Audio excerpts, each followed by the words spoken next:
Bienvenue sur Tempo Foot Anglais, le nouveau podcast francophone qui parle de la Première Ligue. L'un des plus gros week-ends de championnat de la saison avec le comeback de Tottenham contre City, Arsenal qui reprend 6 points d'avance en tête du classement, tout ce qu'il faut savoir de cette 24e journée dans le débrief. Pour parler de Première Ligue aujourd'hui, celui qui est capable de passer de Carlos Alcaraz, le tennisman espagnol, à Carlos Alcaraz, le footballeur argentin en à peine 24 heures, c'est Valentin Vallée, journaliste indépendant passé par Eurosport et ici Savoie. Salut Valentin. Ouais, salut Antoine, salut Hugo, salut à tous. Ouais, bon écoute, en plus Alcaraz nous a offert un super match à l'Open d'Australie, donc voilà, je suis en paix pour parler Première Ligue avec vous aujourd'hui. Et un super match avec Everton. Oh, quand même, t'aurais pu glisser un petit mot. Oui pour aussi, c'est Charlie. vrai. Ouais, mais c'est pour ça qu'on se rejoint, on aime tous les deux Carlos Alcaraz, c'est pas vraiment le Le même même, qui mais- évolue dans... Voilà, mais c'est quand même Carlos Alcaraz, donc on se rejoint là-dessus. Avec nous également, il a évidemment suivi la Première Ligue ce week-end et il suivra la Première Ligue le week-end prochain. Et entre-temps, il suivra la Première Ligue, mais de fléchettes cette semaine. C'est Hugo Barthélémy, journaliste indépendant, passé notamment par le quotidien luxembourgeois L'Essentiel. Salut Hugo. Salut Antoine, salut Val. Merci d'Antoine de me rappeler que la première ligue de fléchettes commence cette semaine. J'ai failli oublier. Le Et je tiens à rappel. dire, on parlait de Carlos Alcaraz pour son vidéo. Vous chercherez qui de nous est le sosie de Carlos Alcaraz. En tout cas, on le dit plus d'une fois. Oui, c'est vrai. Enfin, je ne dis pas qui, hein, mais... Je suis un peu cramé quand même, Antoine. Mais... Ouais, bon, bah, écoutez, bon, je prends la comparaison, même si c'est sur certains profils particuliers, je trouve. Mais bon. Voilà. Parlons. Faut beaucoup sourire. Ah ouais, ben en ce moment, je sourirais plus si le Charlie Alcaraz continue à bien revenir de blessure. Vous inquiétez pas pour les prochains épisodes. Messieurs, c'est un week-end de folie. Déjà, je suis très content de vous retrouver parce qu'on a eu tellement de mal à choisir les matchs. On a même dû élargir un petit peu le spectre pour cette 24e journée parce que on a eu de quoi se régaler dans tous les matchs, vraiment tous les matchs. Les 9 premiers pardon, de cette 24e journée, puisqu'il reste un match ce lundi soir qui opposera Sunderland à Burnley, Leeds qui a joué contre Arsenal. Mais parlons déjà des 9 premiers, ou en tout cas de ceux qu'on a choisis, notamment le Tottenham City, parce que c'était la dernière affiche en date, l'affiche du dimanche soir, de partout. Entre les Spurs et les Citizens, il y a eu une mi-temps pour chaque équipe, messieurs. Pourtant, au vu du scénario et de la forme actuelle de Tottenham, on pensait quand même que City, qui menait 2-0 en première mi-temps, allait continuer sur son effet rouleau compresseur, non ? Ouais, après, c'est pas tant un effet rouleau compresseur qu'on a vu ces dernières semaines à City. C'est sûr que c'est une contre-performance des Citizens de concéder le nul à Tottenham. Mais ça fait quand même depuis début janvier où le City patine un petit peu. Moi, je trouve que voilà, ils ont encaissé 3 nuls de suite en Première Ligue pour commencer l'année. Il y a eu cette défaite face à Manchester United. Il y a eu cette défaite aussi, mine de rien, à Bodo Glimt en Ligue des Champions. Bon, sans trop de Ouais. conséquences directes, mais avec une équipe remaniée. Mais je trouve que c'est aussi dans l'état d'esprit général et global de City où on sent que c'est pas aussi rassurant qu'avant. Après, voilà, en début de saison, c'est vrai qu'on critiquait aussi beaucoup City vis-à-vis de son manque de constance dans un match où il n'était pas capable de tenir 90 minutes et parfois il se faisait rejoindre bêtement sur des passages à vide. Bon, là, le passage à vide a quand même duré une mi-temps du côté de City, donc je pense pas qu'on puisse réellement parler de passage à vide. Mais c'est pas tant, je trouve, une surprise de les voir concéder le nul à Tottenham. En plus, voilà, la deuxième mi-temps de Tottenham était quand même plutôt convaincante. Ouais, mais au vu de la Donc, première de City, quand même, on se dit... Bon, même s'il peut y avoir des trous d'air, là, on se dit, bon, il n'y a pas photo. City marque sur deux, quand même, les erreurs de relance de Tottenham, mais a l'air quand même bien au-dessus, non ? Ouais, oui, ils sont, en tout cas en première mi-temps, ils sont clairement au-dessus. Ils profitent voilà, on disait qu'eux, ils ont eu un trou d'air en deuxième mi-temps. Ils profitent clairement de deux trous d'air de Tottenham qui, comme tu dis, ils ratent complètement leur relance. Enfin, ils sont pas au rendez-vous en première mi-temps, mais ils se sont bien repris en deuxième mi-temps. Par contre, les Spurs, ils sont revenus avec des bien meilleures intentions. J'ai aussi il y a un trou d'air de City, mais je veux aussi saluer la deuxième mi-temps de Tottenham qui voilà, s'est repris, s'est remis la tête à l'endroit et a commencé à nouveau à jouer de l'avant. On a vu des très bons matchs de joueurs qui peinaient un peu à convaincre depuis le début de saison. Je pense à Xavi Simons qui a quand même été assez bon. Il peut-être pas été, il y a peut-être un assist, j'ai un doute, mais en tout cas, il ne me semble pas qu'il était décisif, Il mais était il a très quand même présent, ouais. été très Il a une bon. passe Ouais, décisive quand même. ouais, il a quand même une passe Il a une passe décisive, voilà, mais je l'ai trouvé très bon, Xavi Simons. Je trouvais que Conor Gallagher apportait beaucoup d'envie, en tout cas dans cette équipe. Il apporte un peu, voilà, un peu de sang frais dans ce milieu de terrain. On disait depuis le début de saison, c'est un milieu de terrain très très rugueux. Et ouais, pour City, ils se sont un peu perdus dans cette deuxième mi-temps. On avait aussi Rodri qui pourtant faisait un bon match, qui passe quand même pas loin de la double jaune, hein. Il passe, enfin, on a vu Guardiola qu'à un moment l'a sorti parce qu'il sentait que ça commençait à bouillir pour pour l'ancien Ballon d'Or. Donc ouais, on a vu aussi ouais les cadres qui lâchent un peu ce match. Voilà, je pense que Haaland n'a pas été très présent non plus. Bernardo Silva fait un bon match, Ah, mais en deuxième mi-temps, il n'existe plus trop non ouais, plus. mais par rapport à ses Enfin, précédentes sorties, Bernardo Silva, quand même, décisif sur les deux buts. Et puis, il est quand même très très important là dans la construction offensive. Je trouvais on avait retrouvé quand même un Bernardo Silva bien meilleur que ces dernières semaines où il était plus en dedans.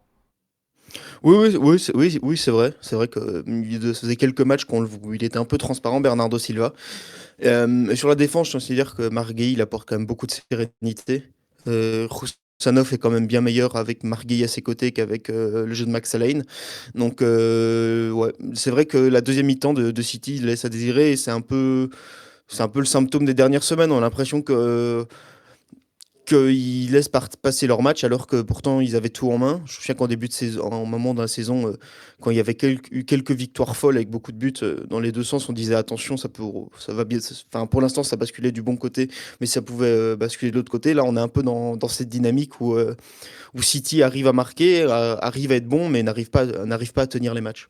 Tiens, tu me parlais justement de Marc Guéhi. Tiens, je vais rebondir quand même là-dessus parce que je ne voudrais pas me transformer en l'avocat du diable. J'ai bien vu aussi la deuxième période de City et même après cette première période, bon, c'était quand même vraiment pas bon en deuxième. En tout cas, loin des standards de Manchester City. Mais j'aimerais qu'on revienne sur le premier but de Solanke, donc le but du 2-1. Euh, la décision a été prise, voilà, le but a été validé. Mais expliquez-moi comment il ne peut pas y avoir faute, sachant que Solanke tire dans la jambe de Marc Guéhi qui essaie de défendre, et c'est Marc Guéhi qui pousse ce ballon a priori dans ses buts. Alors je sais pas s'il touche le ballon ou Ah, pas, moi je pense pas. Alors comment on peut attribuer moi, je pense que Solanke quand même touche le ballon. Alors il touche la jambe aussi de Il tape dans sa Marguerite. jambe. Ça, là, c'est indiscutable. Il touche la jambe, mais il embarque en fait la jambe en même temps qu'il embarque le ballon, mais il touche quand même le ballon. Après, bon, on est sur du micro-détail, hein, je Oui, vais mais pas sur le terrain pour vraiment m'en rendre compte, mais après, je suis d'accord sur le fond, c'est-à-dire que pour moi, ce but, il doit pas être validé. Pour moi, il y a faute, si un bon, pas défenseur aux tape yeux dans la du jambe corps d'un arbitral, attaquant mais dans ce truc-là, c'est un penalty. Alors pourquoi là c'est un but validé, je comprends pas. ça, je te rejoins là-dessus, ouais. Pour moi, Oui, c'est moi, ce il y que avait pas Guardiola a but. avancé comme argument. Après, il y en a du côté de Tottenham qui ont avancé que juste avant, enfin, si vous allez une demi-seconde en avant, c'est Margui qui marche sur la cheville de Dominique Solanke. Enfin, je pense que l'action est tellement confuse dans le tout. L'arbitre, je pense sincèrement que dans le jeu, l'arbitre ne l'a pas vu. Et la VAR a décidé de pas revenir en arrière. Ils ont considéré que Dominique Solanke jouait le ballon.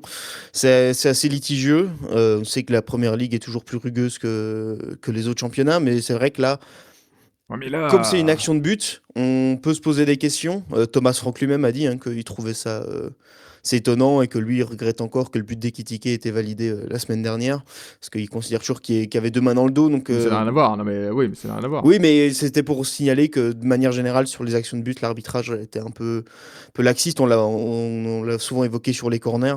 C'est vrai qu'en première ligue, récemment, on a l'habitude de laisser enfin, entre guillemets, l'attaque à la priorité sur la défense que dans les décisions arbitrales. Ouais, mais ce qui m'étonne là-dessus, Ouais, c'est c'est grave. que Enfin, ce que tu dis quand même aussi, c'est ah bah vu que la conséquence c'est qu'il y a but, peut-être que l'arbitre se sent, enfin ou le corps arbitral ou la VAR se sent moins à même de d'intervenir parce que ça annulerait le but et donc c'est une faute qui pourrait siffler en temps normal quand il y a pas trop d'impact, mais là, annuler un but pour cette faute, ça semble un peu trop gros. Bah non, s'il y a faute, il y a faute. Et je trouve que c'est un peu problématique s'il raisonne comme ça. Après, je suis pas Mais au sein du corps arbitral anglais pour vous le dire, mais est-ce que ça a quand été même, checké, ouais. cette situation? Parce que il y a eu la VAR, et on a vu l'arbitre mettre la main à l'oreille, mais j'ai l'impression que ce qui a été checké, c'est simplement le hors-jeu au départ de l'action, enfin s'il y avait hors-jeu ou non. J'ai même pas l'impression que Bah, la communication donc sur le Premier League Match Center, c'est the referee, enfin c'est qu'en gros là, ça a été confirmé par la VAR avec le challenge de Solanke sur Gueye, qui en précisant que Solanke joue le ballon. Donc visiblement la VAR a aussi checké ça. En tout cas, c'est ce que communique la Premier League. Enfin voilà, c'est sur le compte Twitter Premier League Match Center officiel de la Premier League, donc qui tweet en direct. Donc c'est ce qui en est sorti. Donc visiblement ils l'ont checké, mais c'est vrai que nous à l'écran on n'a pas vu cette situation être checkée. Ce qu'on a vu qui a été checké, c'était une position de hors-jeu de je ne sais plus qui n'était qui n'était pas hors-jeu, mais c'est vrai que en tout cas il y a un doute, ouais. Ouais, il y a un Et doute, et ça, c'est puis dommage presque que ça éclipse le super but de Solanke après, qu'il oui, met, parce que quoi. Je veux le dire, Par contre deuxième là il on y but a pas parle est photo. plus de cette exceptionnel. polémique que de ce but exceptionnel, ouais. Ouais, sorte de mix, alors on a même pas su se mettre d'accord, pardon, sur le fait c'était un coup du scorpion ou une aile de pigeon. Un but, ça va te rappeler les souvenirs d'Olivier Giroud à Arsenal, ça, Hugo, un but comme celui-là. Ah oui, c'est sûr que ça a rappelé le geste d'Olivier Giroud. Oui, mais magnifique but. Et puis, comme je disais aussi, dans l'intention, c'est le milieu de terrain. Enfin, voilà, c'est un ballon récupéré et directement Conor Gallagher qui va se projeter vers l'avant. Je disais, il a porté beaucoup d'envie dans ce match. Puis oui, Dominique Solanke, bah, il est, entre guillemets, il est en avance, mais voilà, il sort le geste juste au bon moment, le petit coup de génie qui va lober Donnarumma qui la touche, mais c'est pas suffisant. Et ouais, je pense pas que enfin, voilà, c'est pas tous les week-ends qu'on voit des buts comme ça. Et là, il a eu l'inspiration de Dominique Solanke qui revient de blessure. Je me demande même si c'est pas ses deux premiers buts hein, C'est de ses la deux saison. premiers buts en PL, parce qu'il n'a joué En que tout cas en 5 première ligue, matchs, ouais. ouais, depuis son Ouais, c'est retour de ça. blessure. Donc, Et donc il va faire du bien. Enfin, il peut faire du bien à Tottenham aussi. On parlait de l'inefficacité enfin voilà, l'inefficacité de Colomboigny et de Richarlison a souvent été évoquée. Peut-être que Dominique Solanke, ça peut être la solution. C'est un attaquant typé Première Ligue. Colomboigny il découvre cette saison. Lui, il la connaît bien la Première Ligue, Dominique Solanke, et c'est peut-être lui Richarlison qui est va. blessé, ouais. Et Richarlison est blessé, donc c'est peut-être lui qui va apporter une solution efficace en tout cas en attaque. Un magnifique but, et pour la petite histoire, là, ce but de Giroud auquel on compare, sachez messieurs que ça fait 8 ans. Ça fait plus de 8 ans même, c'était en fin d'année 2017 ce but de Giroud. Ça nous rajeunit pas, parce que pour moi c'est Non. tout frais encore ce but de Giroud. Et ouais. Et hier, comme on dit. Ah ben non, eh bien non, c'était avant-hier, c'était... Bon, en tout cas, voilà, magnifique but de Solanke, doublé pour permettre à Tottenham d'arracher le point du nul de partout. Dernière chose sur... vous savez que j'aime pas faire un focus sur l'arbitrage, on en a déjà suffisamment parlé, mais il y a un moment, il y a un ceinturage de Dragousine dans la surface sur Haaland. Alors, Pareil, pour moi, il y a faute, mais c'est la première Haaland ligue, se jette mais- tellement. Mais pour moi, Haaland se jette tellement vite au sol que l'arbitre n'a pas envie de siffler. Pour moi, ça joue malheureusement. Ça mais joue en défaveur les deux décisions d'Erling Haaland à ce empilées moment-là. me gênent un peu. Alors après, il faut les juger indépendamment, hein, évidemment. Il n'y a pas de... Parce qu'on a sifflé ça, on doit. Mais voilà, je pense qu'il y avait quand même ceinturage clair. En tout cas, sur les images, même si Haaland se jette, il y a quand même ceinturage clair. Surtout que c'est dans la zone où arrive le ballon. Donc bon, quoi qu'il en soit... de partout score final, on l'avait dit que Tottenham pouvait embêter Manchester City. Tu nous avais rappelé dans la preview, Hugo, que c'était les spécialistes, les Spurs, pour le faire ces dernières saisons. Et donc, Valentin, tu nous parlais de City dans ce début d'année 2026. Eh bien, c'est seulement 7 points depuis le début du mois de janvier, en 6 matchs de Première Ligue. Une seule victoire contre Wolverhampton, qui plus est. On voit souvent passer qu'Arsenal va se saboter. Vous savez, c'est comme... on aime bien sur les réseaux sociaux tailler Arsenal. Hein, c'est le classique des réseaux sociaux. On voit souvent passer qu'Arsenal va se saboter en perdant des points bêtement. Bah, est-ce que c'est pas City qui le fait plutôt? Ah, oui et non, parce que pour moi, si on se sabote, c'est en fin de saison. Là, City, on le rappelle, en début de saison, on parlait d'une saison de transition, hein, pour les Citizens, pour Guardiola. Donc voilà, il y a beaucoup de changements quand même en termes d'effectifs. Il y a quand même une défense qui est quand même nouvelle, alors contrainte due aux blessures, mais voilà, il y a Cherki qui doit quand même s'adapter, c'est sa première saison. Il y a Semenyo qui vient d'arriver, donc ça fait quand même beaucoup de changements. Un système de jeu qui évolue quand même à City. C'est plus le City d'il y a 2 3 années sous Guardiola. Et donc, pour moi, c'est plus City n'est pas pour l'instant au niveau d'un champion d'Angleterre dans la constance tout au long de la saison. Oui, mais alors, Mais on parle pas d'un City qui saboterait.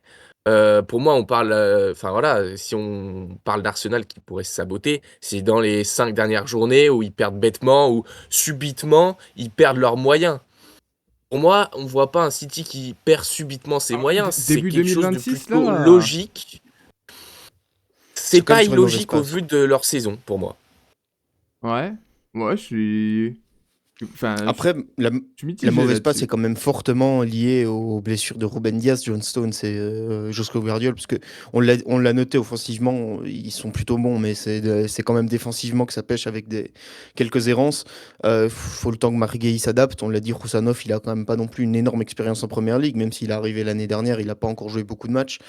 Euh, c'est compliqué. Mais oui, ils sont sur une très mauvaise passe. Ce qui leur profite pas, c'est qu'Erling Haaland est aussi sur une mauvaise passe.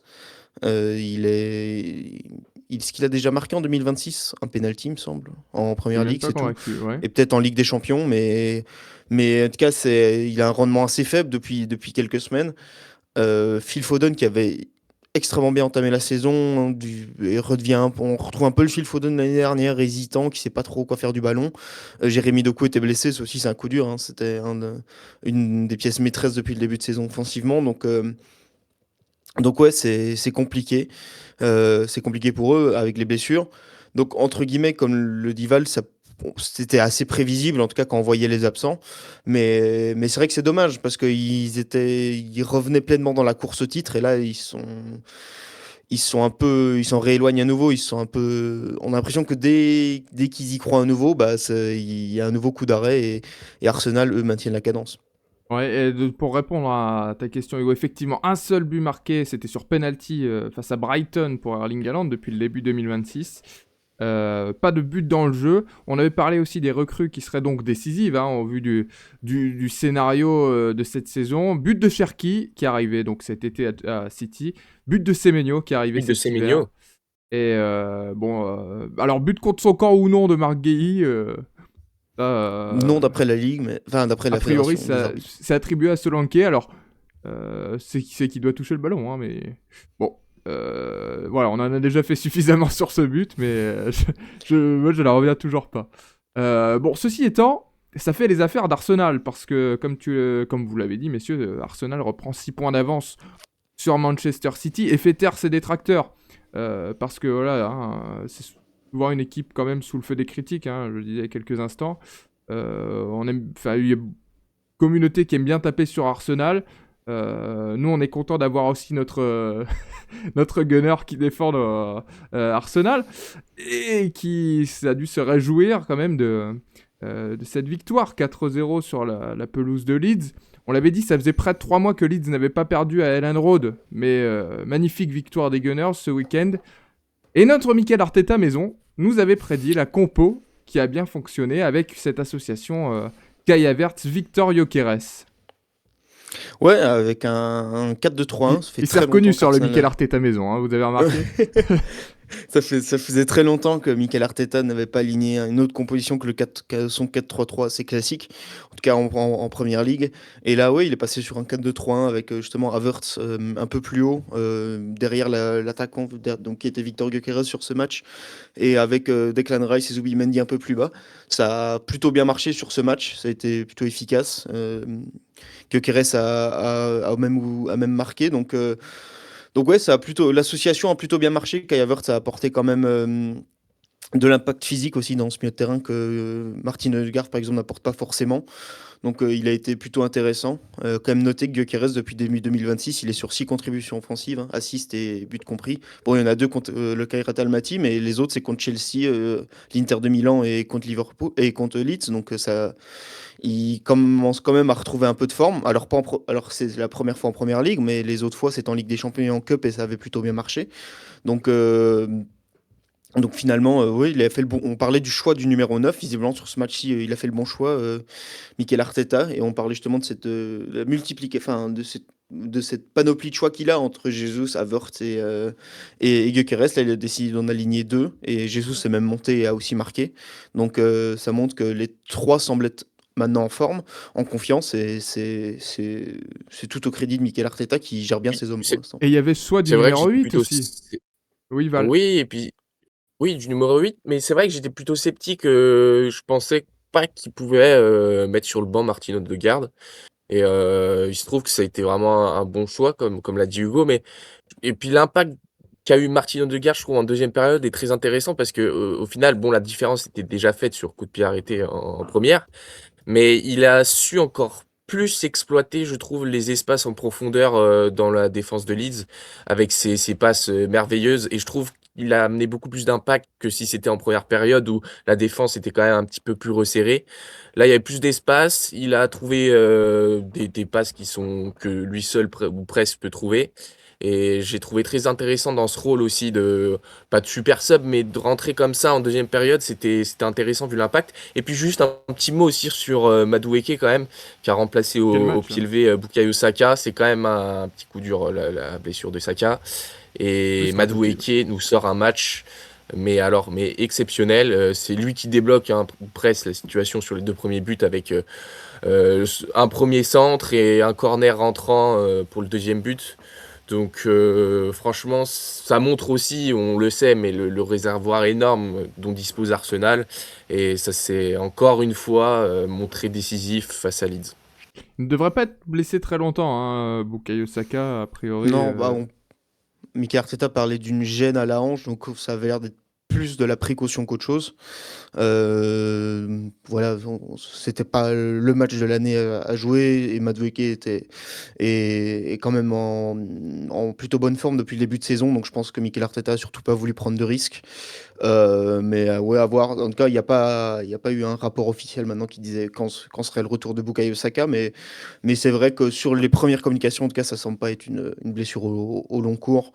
Et c'est vrai que Madueke a été très bon. Ce qui est aussi quand même intéressant pour Mikel Arteta, c'est qu'il est aussi bon à gauche qu'à droite, ce qui est pas forcément. Enfin voilà, Bukayo Saka, Martinelli, Trossard, les autres ailiers sont pas forcément aussi versatiles. Ils sont plutôt monotypés sur leur côté. Et là, je trouve que oui, Madueke, il est très intéressant justement dans ce registre de pouvoir jouer des deux côtés et d'être surtout bon des deux côtés. Et je pense que ça a été une arme utile déjà cette saison et ça continuera de l'être. Tiens, et après, j'arrêterai de parler de parfois ces enfantillages sur les réseaux, mais c'est vrai qu'on a beaucoup vu tourner cette frappe de Madueke face au Kairat Almaty où il envoie un drop là, sur 60 Ouais. mètres. Mais on n'a pas vu passer assez de highlights, je trouve, de son match Bah, de surtout ce que week-end. s'il rate cette frappe contre le Kairat, enfin, faut dire que voilà, Arsenal était dans un match plutôt simple, mais enfin, il se retrouve quand même au milieu de la surface après avoir éliminé Ouais. deux trois défenseurs juste avant. Enfin, voilà, c'est sûr qu'il y a du déchet dans un match en plus où voilà, où les Gunners jouaient sans pression et tentaient beaucoup de choses. Et puis comme je dis, moi je le trouve plutôt bon depuis le début de saison. C'est que c'est un transfert qui a fait beaucoup parler parce qu'il a jamais réussi à complètement éclore à Chelsea. Et là, je trouve que ouais, il est plutôt bien. On voit qu'il est à l'aise aussi dans l'équipe. Et comme je dis, c'est une bonne arme pour Mikel Arteta. Est-ce qu'il y a vraiment quelque chose à redire, messieurs, sur la performance d'Arsenal ce week-end? Parce que gagner 4-0 à Elland Road, où on a parlé de cette forteresse qui était presque imprenable depuis le début de saison, est-ce qu'on doit Mhm. redire quelque chose? Bah, c'est comment? Au 2-0, on pouvait presque se dire qu'on était plus proche du 2-1 parce que Leeds commençait à pousser. Et on parlait voilà, des buts sur phase arrêtée. Et là, justement, dans le jeu, justement, quand Leeds a commencé à pousser, que les espaces se sont ouverts, ils ont été capables d'aller crucifier les Whites pour aller mettre le 3-0. Donc ça, j'ai trouvé ça aussi intéressant, justement, dans la gestion du rythme du match. Sans Martin, enfin, justement, du coup, en deuxième mi-temps, il y avait Martin Odegaard pour justement gérer le rythme. Ce que j'ai trouvé aussi intéressant, justement, de Oui, savoir mais accélérer au bon moment. après, faut quand même dire que c'était plus simple de le faire à 2-0 parce que comme tu l'as dit, je suis pas sûr que Leeds se serait autant découvert si à 0-0. Donc Ah, encore une fois, ils font la différence quand même sur coup de pied arrêté. Bon, c'est pas une nouveauté. J'avais vu passer une stat d'ailleurs où Arsenal était à peu près à un but marqué dans le jeu pour un but marqué sur coup de pied arrêté. Et Pas en mal. moyenne, sur les derniers champions d'Angleterre, c'est plutôt 3 buts dans le jeu pour un but sur coup de pied arrêté. C'est 75% sur les derniers champions d'Angleterre, alors que c'est plutôt 50 pour Arsenal. Mais là où je me pose un peu plus de questions, c'est sur des gros matchs. On a vu en Première Ligue quand même cette saison, ils ont souvent concédé des matchs nuls, ils ont perdu face à Manchester United. Euh, Si ça marche pas sur coup de pied arrêté, s'ils n'arrivent pas à débloquer la situation, s'ils sont face à une équipe qui aussi sur coup de pied arrêté est très solide, est-ce qu'ils arriveraient à débloquer les situations? Je suis pas sûr, et c'est ça qui m'inquiète un peu plus parce que bon, là, contre Leeds, voilà, c'est une équipe de bas de tableau, donc il n'y a pas de souci. Cette Ouais, en formule-là, bonne elle marche forme quand très même. bien. Oui, en bonne forme, mais ça reste quand même bon, une équipe qui est pas. On l'a vu, franchement, honnêtement, sur ce match-là, samedi, la défense était quand même faible. C'était pas le meilleur match de Leeds. Déjà, pardon, que Leeds n'est pas la meilleure équipe d'Angleterre, honnêtement.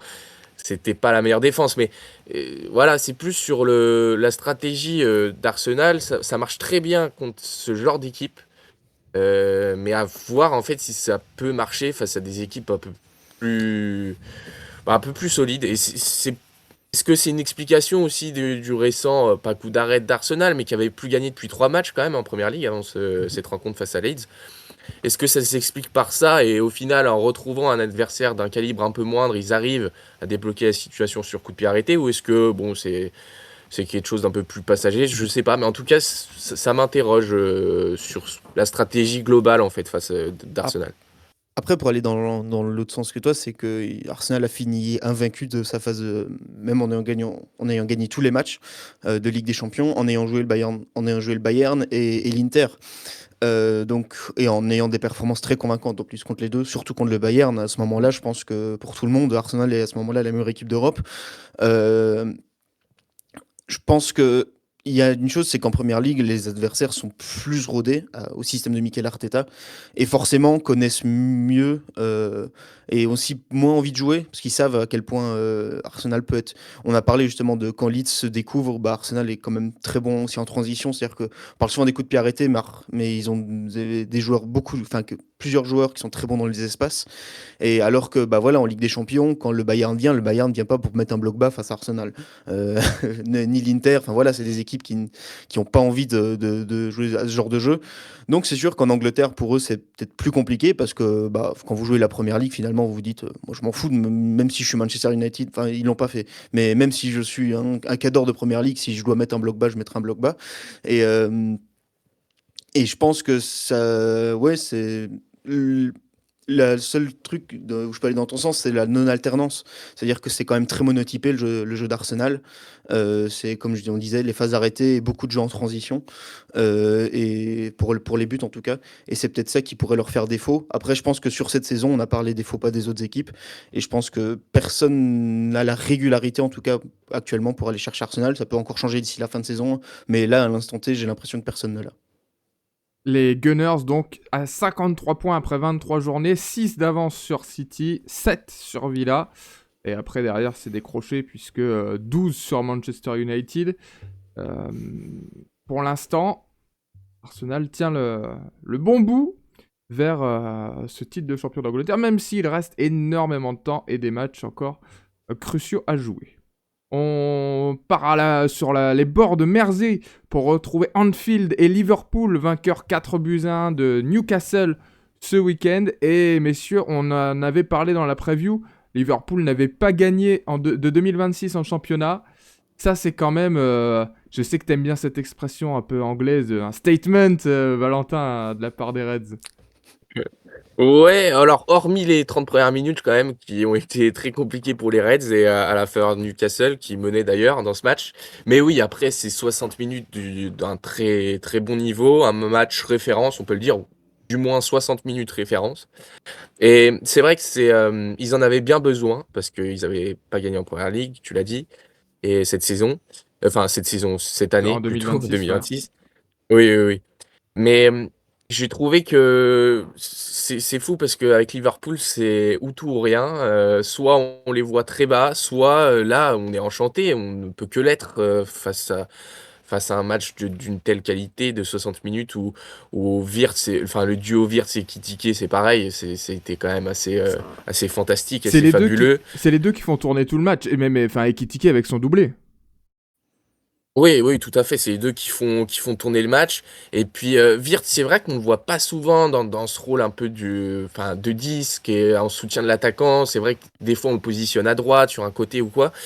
Et dans ce rôle-là, c'est là où il est le meilleur et où ça marche le mieux avec Ikitiki, qui est en plus en grande forme cette saison. Et voilà, alors après, c'est un peu au détriment de ce boss-là qui s'est retrouvé encore une fois à jouer les pompiers de service arrière droit. Encore une fois. Mais bon, il est bon. Peu importe où on le met sur le terrain, il assure toujours. Donc, Il est un des bon, meilleurs j'ai joueurs envie de de dire. Liverpool cette saison, en plus, hein, ce boss-là. Oh Oh oui, bah, le clairement. meilleur. Le Ouais. meilleur, Bah, je surtout pense. par sa Clairement, régularité, je trouve. Mm. Et, Contrairement oui. à d'autres. Voilà. et Florian Comme Wirtz à Wirtz, son par bon exemple. poste, ouais, Florian Wirtz à son bon poste, et quand même, parce que c'est le poste auquel il jouait au Bayer Leverkusen, hein, quand Ouais. même, derrière Mm. l'attaquant, ça marche mieux C'est comme ça. ça, largement. On a retrouvé un nouveau Florian Wirtz, celui qu'on Et attendait c'est en peut-être. ça.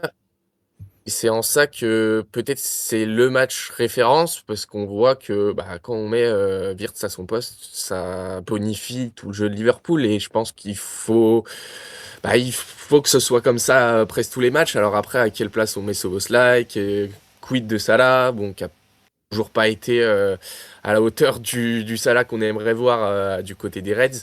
Il a quand même été à Mais l'assist. Hein. Ouais, il y avait du mieux, j'ai trouvé quand même si c'est pas le grand C'est Mo à la Salah, finition mais... que ça pêche, je Ouais. trouve. Par rapport au grand Mo Salah ouais, qui était clinique. c'est ça. Oui, oui, c'est vrai qu'il est actif quand même sur son côté droit, il se procure des occasions, mais il met toujours pas de but. Après, bon, ça peut vite se débloquer aussi, hein, parce qu'un grand match de Salah, ça peut le remettre en confiance et le faire aussi évoluer.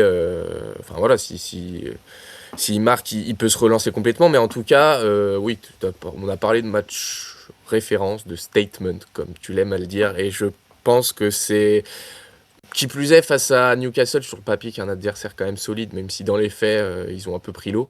Mais oui, il y a de quoi en fait bâtir sur ce succès-là jusqu'à la suite de la saison, jusqu'à la fin de saison pour Arne Slot, et c'est quand même quelque chose de très positif. Et il y avait de quoi Ouais, douter j'aimerais parce... quand même. Oui, Hugo. Ah, je voulais quand même. Enfin, Val disait Newcastle qui a un peu pris l'eau. Même si Liverpool a fait une très bonne performance, je ne veux absolument pas occulter leur performance. C'est quand même noté que la défense de Newcastle a quand même été assez catastrophique sur ce match.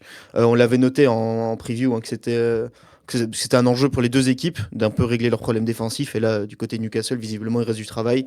Alors que du côté de Liverpool, le retour d'Ibou Konaté a fait beaucoup de bien par contre. Ouais, et l'émotion d'Ibrahima Konaté sur Oui, ce but bien inscrit sûr. en toute fin de match. Voilà, le but de Konaté pour son retour en Première Ligue après la disparition de son père. Et ça fait du bien aussi de revoir Konaté dans cette équipe des Reds. On parlait d'Hugo Ekitike, tiens, un autre Français. Je me voyais pas quand même parler de ce match sans parler de ce pointu exceptionnel. L'inspiration quand même géniale des Kitike. Le pointu là en bout de course, c'est... mais, il peut marquer dans toutes les positions en fait, Ekitike. Je suis vraiment très agréablement surpris par le niveau, à la fois à la finition et dans le jeu qu'il a cette saison avec les Reds. Excellent Ekitike, heureusement qu'il est là pour Liverpool quand même. Ah ouais, Ouais, complètement. il fait plus. Non, il fait plus que les Allez-y, pompiers de monsieur. service. Lui, il est au four et moulin. Et clairement, il y a un Liverpool avec et il y a un Liverpool sans. Hugo Ekitike. Malheureusement pour l'absent actuel qui est Alexander Isak. Parce que autant la comparaison était déjà compliquée pour lui en début de saison, alors que c'était peut-être le meilleur attaquant de Première Ligue la saison dernière. Là, son retour de blessure, il a intérêt à revenir en forme parce que il va falloir aller le déloger, Hugo Ekitike. C'est clairement un des meilleurs attaquants de Première Ligue cette saison. Il y a rien à dire. C'est une des meilleures. Voilà, c'est peut-être pas la signature qu'on s'attendait le plus à être la meilleure dans le mercato de Liverpool, dans le mercato XXL, mais c'est bien lui la meilleure signature, visible pour l'instant en tout cas, même si Florian Wirtz se révèle enfin. Mais c'est sûr qu'il est exceptionnel, et puis c'est surtout, il est dangereux dans toutes les positions. Comme tu dis, il a des inspirations assez folles, et c'est un poison pour les défenses. 10 buts en 21 matchs de Première Ligue pour Hugo Ekitike cette saison, en 15 titularisations même. Donc voilà, le 9 de Liverpool. C'est sûr qu'on va devoir reparler du casse-tête Alexander Isak quand le Suédois reviendra de blessure, parce que là, ça semble de plus en plus difficile Il à reviendra pas déloger Ekitike. tout de suite non plus. C'est quand même une blessure longue durée. Donc, Mais encore, ouais, mais justement, alors à voir si Ekitike va encore plus prendre de la confiance ou s'essouffler, mais sur le rythme sur lequel il est parti, à mon avis, ça va être encore un gros casse-tête pour Arne Slot et Liverpool. Ça promet quand même, mine de rien, cette victoire des Reds. Un Liverpool City exceptionnel dimanche, on va en reparler dans la preview vendredi. Mais là, l'affiche est alléchante entre un City qui a besoin de cette victoire et un Liverpool qui s'est remis en confiance avec le 6-0 en Ligue des Et qui en a besoin Champions et le aussi, hein. 4-1, et qui a besoin évidemment d'un succès dans la course à l'Europe. Bon, ça va être, on va encore avoir un gros week-end de Première Ligue, messieurs. Je pense que on en parlera on évidemment va dans se la régaler. preview de la 25e journée vendredi. Parlons des équipes qui jouent l'Europe, la course à l'Europe. On a longtemps aussi évoqué Manchester United dans la preview de la 24e journée. Eh bien, victoire 3-2 des Red Devils à Old Trafford contre Fulham. Et pourtant, Fulham avait égalisé à la 91e minute par un but somptueux du Brésilien Kevin. Mais je vais pas vous mentir, alors c'est facile de dire ça maintenant que le match est passé, mais à 2 partout, je pensais quand même que Manchester United allait le remporter ce match. Je sais pas ce que vous en pensez, mais je me suis dit, oh, ça va retourner en faveur de Man U. Ah, moi, je suis plutôt d'accord avec toi. C'est vrai que on sent depuis 3 matchs la patte Carrick et surtout l'état d'esprit nouveau en fait de Manchester United. J'ai trouvé aussi que à travers ce match, on a vu un Manchester United encore différent de celui de Ruben Amorim, et dans l'état d'esprit, ils étaient capables de revenir en fait. Et je suis plutôt d'accord avec toi. Alors après, comme tu l'as dit, c'est toujours plus facile après.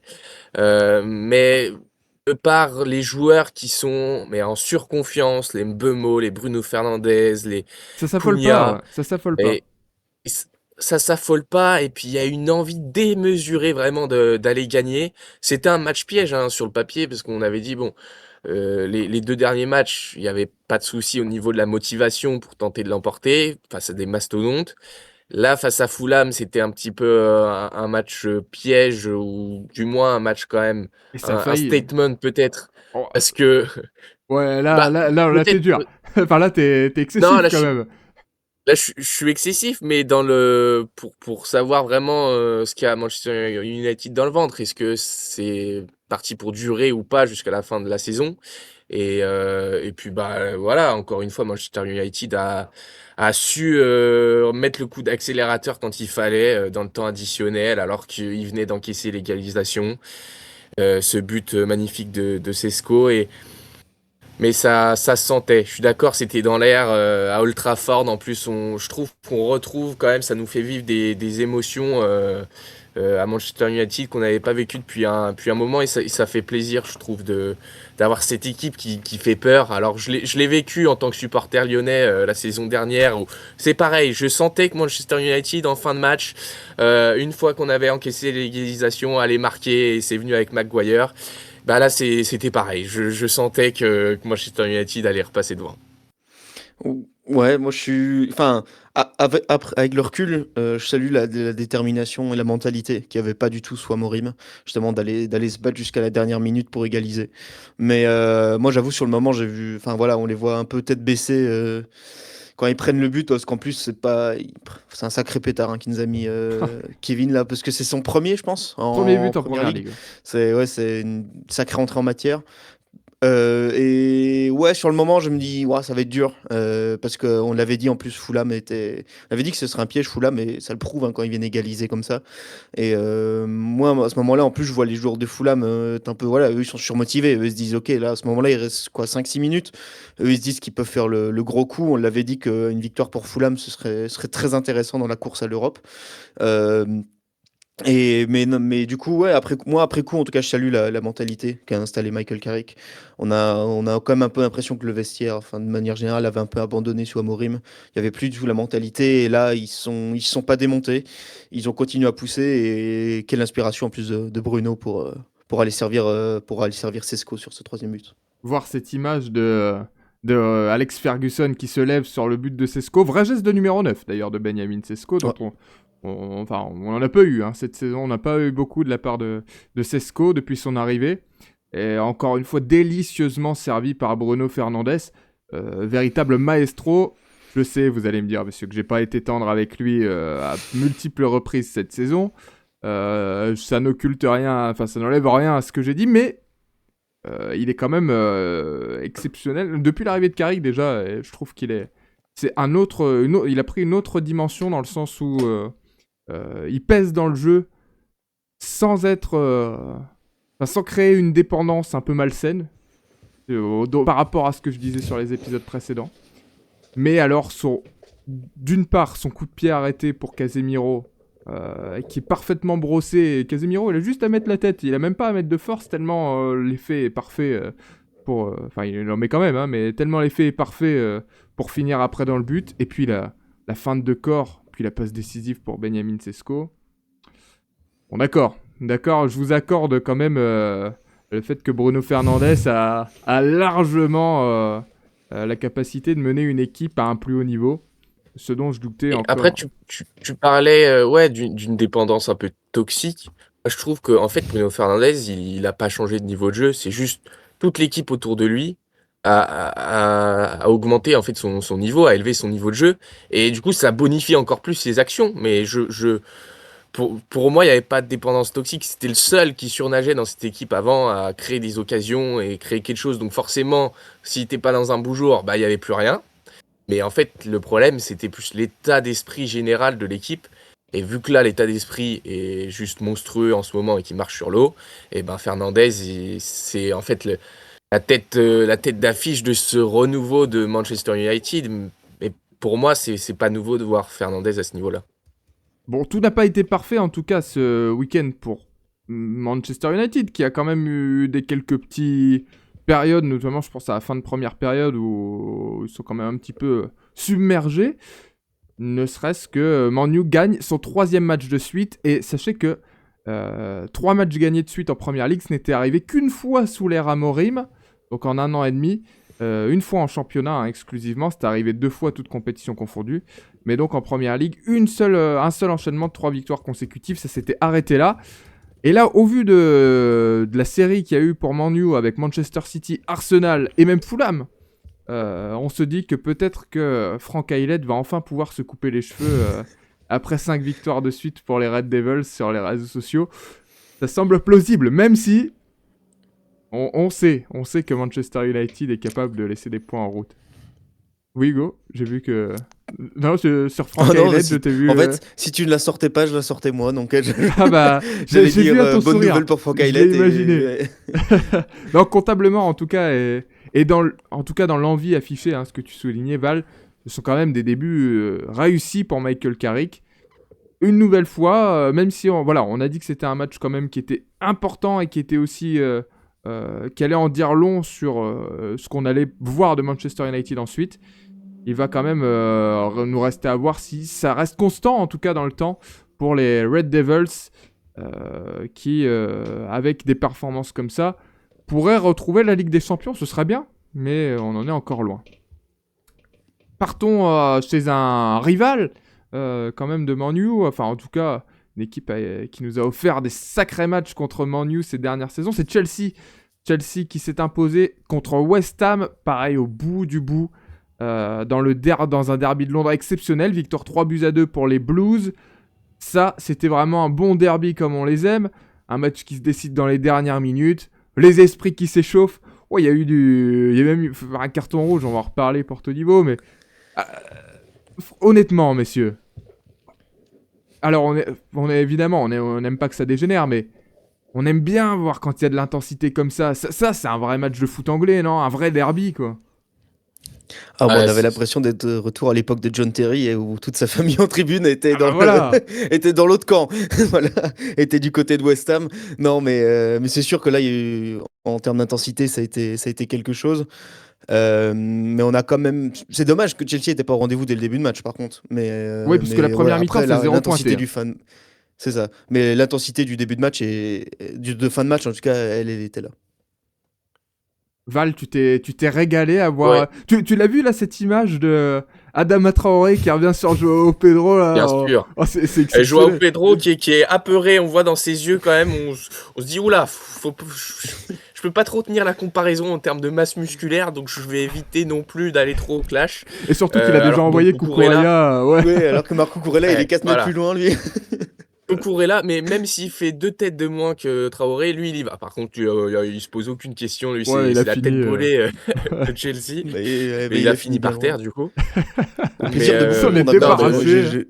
Sur les réseaux, j'ai l'impression que beaucoup de monde était quand même content de voir Cucurella Valdag sur le bord de la pelouse. Ouais, ah On bah sait c'est un peu qu'il est la tête de tête provoquant, en mule. tout de cas, Chelsea, l'Espagnol. mais ouais, tête de mule.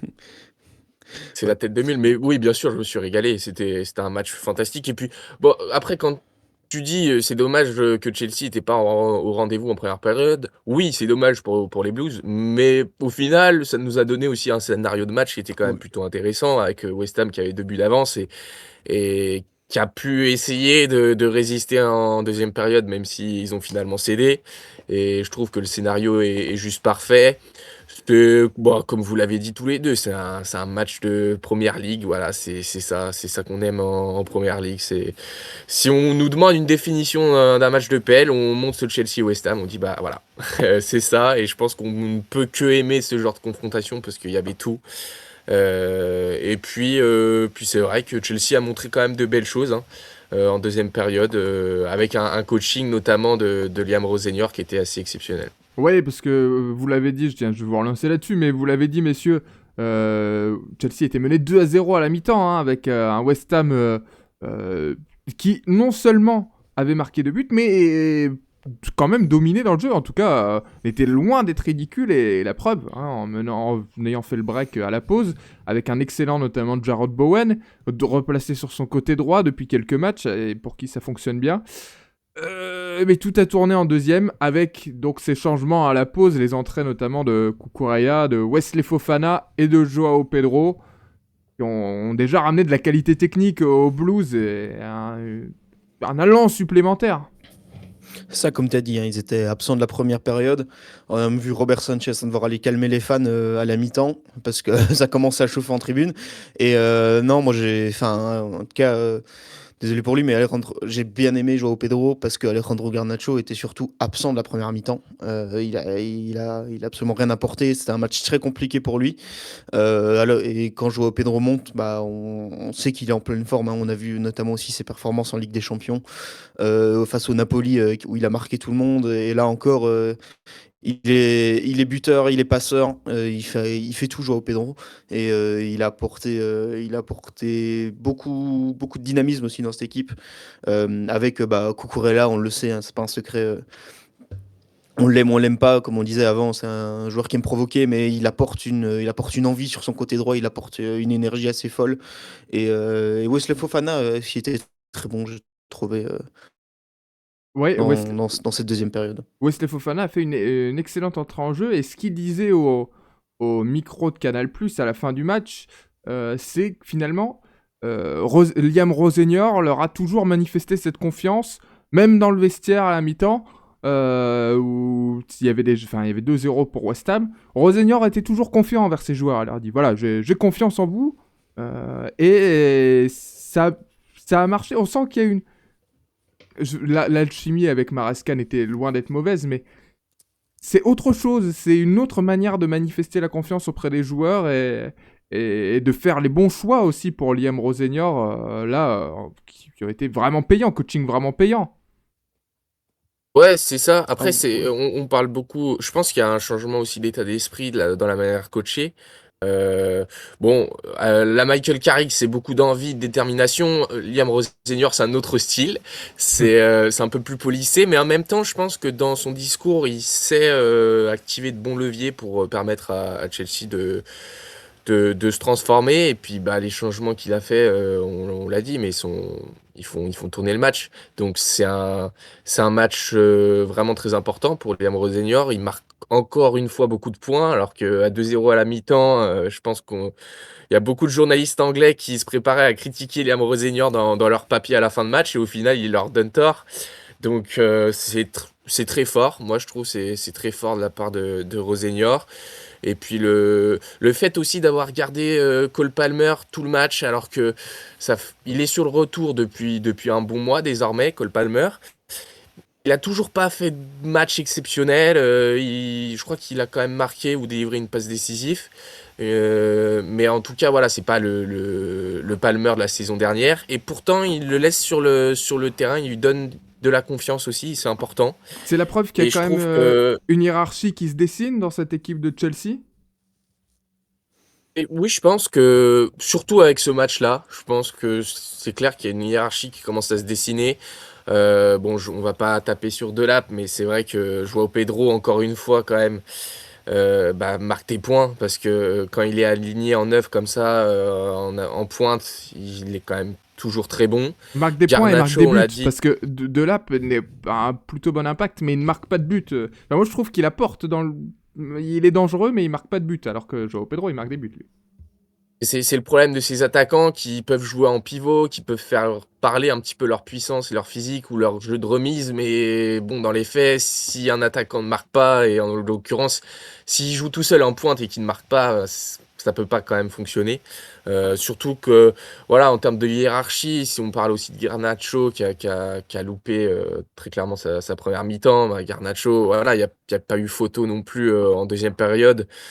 Donc, avec cette réorganisation aussi tactique, hein, de Liam Rossenior, qui a fait Pedro Neto aussi, qui est rentré à la place de Gittens, mais ça c'était en première période. Mais je trouve qu'il s'est très bien alterné entre tous les systèmes tactiques dont il dispose à Chelsea. Et puis oui, il y a une hiérarchie qui se décide. Cucurella, on l'a dit, mais pour moi ça doit être le joueur emblématique en fait de Chelsea. C'est lui la figure de Chelsea. Je veux dire, quand il est sur le terrain, mais il embarque tous ses coéquipiers avec lui. Quand il n'est pas là, il y a quand même une grosse différence.